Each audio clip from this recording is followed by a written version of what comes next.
Hey, this is Matt with PR Equipment in Kearns, Texas. I'm going to go over this kit today, this SCV kind of skid plate kit for the Yanmar 324, 325, 424, 425 tractors. I'm going to show you how it kind of goes together, how it comes out of the box, and how it installs on the tractor. So real quick, we got everything kind of laid out here, how it's going to go to make it a little bit quicker to put together. All of our bolts are where they go and everything. I'm going to show you real quick what you have to remove on the tractor also in order to get this put on. So we have to remove our floor pan, which involves the rubber floor mats, and unbolting the pan off. Now, they don't tell you in the instructions, but it's a lot easier to remove the diff pedal, which is just 2 bolts. It makes taking the floor pan off a lot easier. And you have to take the 2 drive pedals off, which is just 2 bolts. Very simple. So take those off. Also take off the factory fan guard, which is just 3 bolts. Very easy. It's kind of up under here. You're going to remove that. Some other bolts, there's 4 on each side here of the back of the loader bracket. You're going to take those out on both sides. And on the left side only, you're going to take out these 2 bolts right here that are for that bracket for the diff lock. I'm going to go ahead and take those out. And with all that out of the way, we can start putting together all of our skid plate components here. So we'll start with this piece here and this piece. Very simple. They just kind of go together like this. We'll put our nuts on. Get it kind of just started.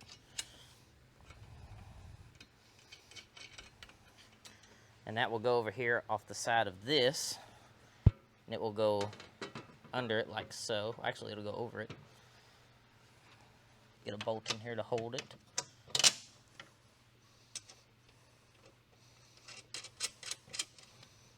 One more to hold it.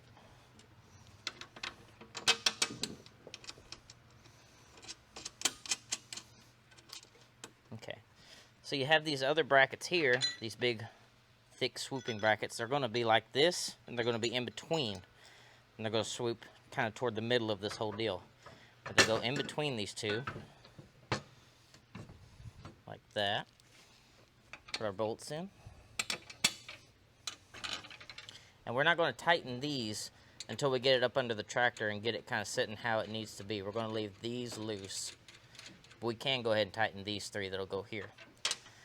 On the back, we have these brackets here, and you can see it has 2 holes in the center and 2 holes that are offset.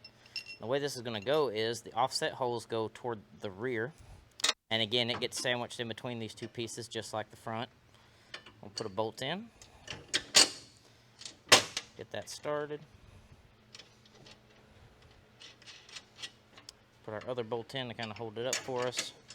And remember, we're going to leave these loose until we get it under the tractor and ready to mount. Now, on the other side, for that same bracket, it gets an extra piece if you have a diff lock, like this tractor does. This little bracket here goes in between to kind of space it out a little bit, to clear that bracketry for that pedal. We're going to put it on just like this.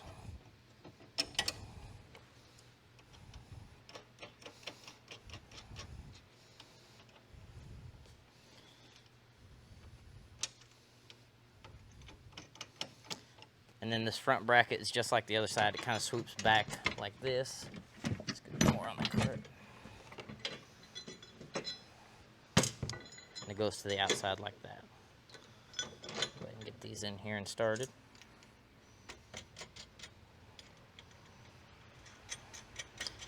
And we'll, like I said, we'll go in, we'll tighten up these 3 bolts here. We'll tighten up these 2 here. But all these, we're going to leave loose until we get it under the tractor.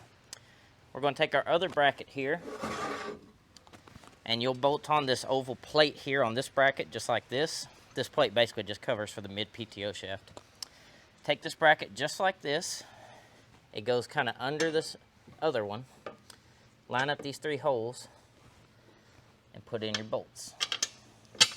And we can go ahead and tighten these up while we're here.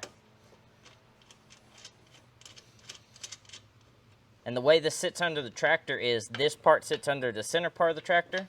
This part over here sits under your couplers for your loader. And then this part here kind of swoops down to catch under the rear axle and protect your oil filters that are down there for the rear end. So this is how it should look before we go under the tractor to install it.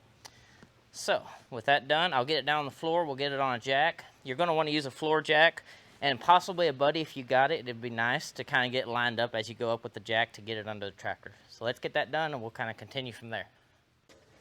Okay, so we've got all our bolts tightened that we want to tighten. Remember, we're going to leave all these on the corners loose for these brackets so we can kind of adjust them how we want.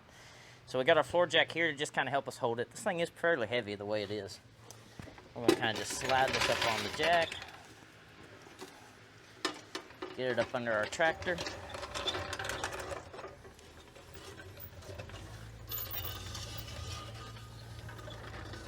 Now I did fail to mention there are 2 bolts back there for the drawbar that we will have to remove also. They're kind of hard to see. But on this plate there will be one there and one there on the front, and we're just going to take out those 2 front bolts and they'll get replaced with new ones, longer ones. So we'll get this under here. Kind of jack it up. This is where it'd be good to have a buddy to kind of go on the other side and help line up these brackets. Although it's not impossible by yourself. We'll get it up a little bit like that. Let's go to the other side and make sure it's going up how we want.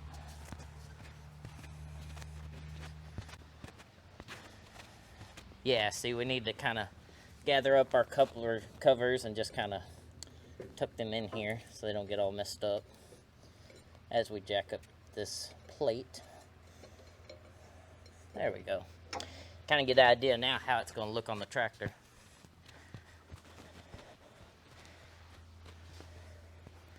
Just kind of keep going up with it.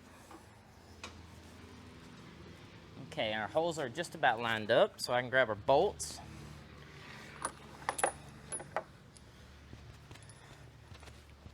So we have these 4 fairly large bolts that will replace the ones we took out of here earlier, because these are longer to kind of accommodate the more metal we've got kind of going in here.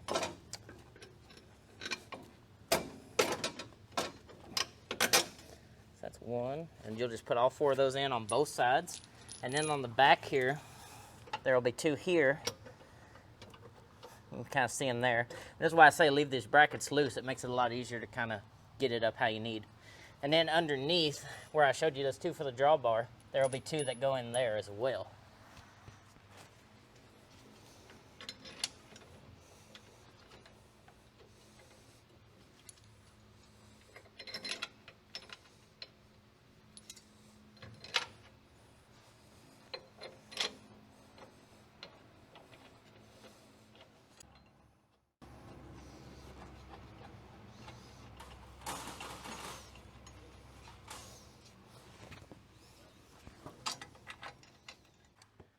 So to put these bolts, these particular bolts back in, these 4, they give you torque spec for all, but these are the 4 you're going to want to really be careful about because they hold your loader bracket on. It says a range of about 93 to 108 foot-pounds, so I just kind of in the middle, about 100 foot-pounds for them. So, and just kind of do it in a, a cross pattern, top, bottom, so pretty simple.